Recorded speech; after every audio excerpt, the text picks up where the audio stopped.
Yesu umukunzi wanje we nikwasa umukunzi wanje nikwameze urukundo rw'Imana ruranteruye iyo ndi mu bibazo ruranyubaka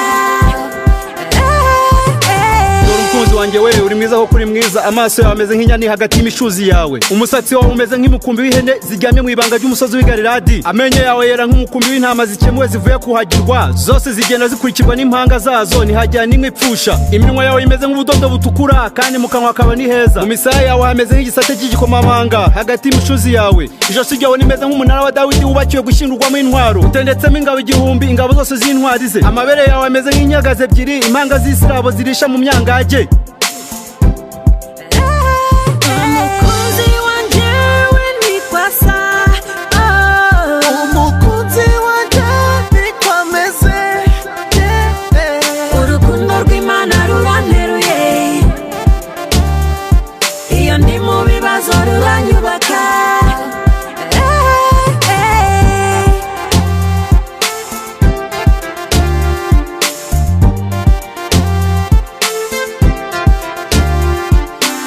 umuntu wese akunda umugore nk'uko yikunda kugira ngo umugore yubahe umugabo we kandi nibwo nagiye impano yo guhanura nkamenya ibishwe byose n'ubwenge bwose kandi nibwo nagira kwizera nkabasha gukura imisozi ariko singira urukundo ntacyo nabandi cyo kandi nibwo natanga ibyanjye byose ngo ngaburire abakene ndetse nkita nk'ubwanjye ngo ntwikwe ariko singira urukundo ntacyo byamarira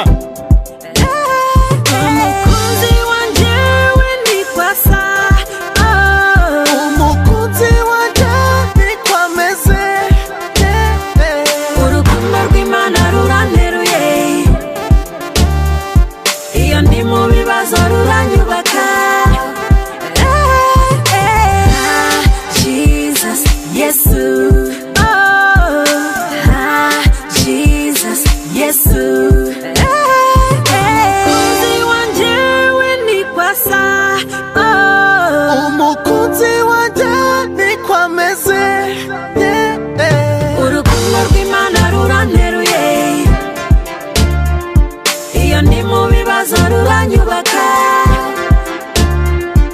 urukundo rw'Imana ruranteruye iyo ndi mu bibazo ruranyubaka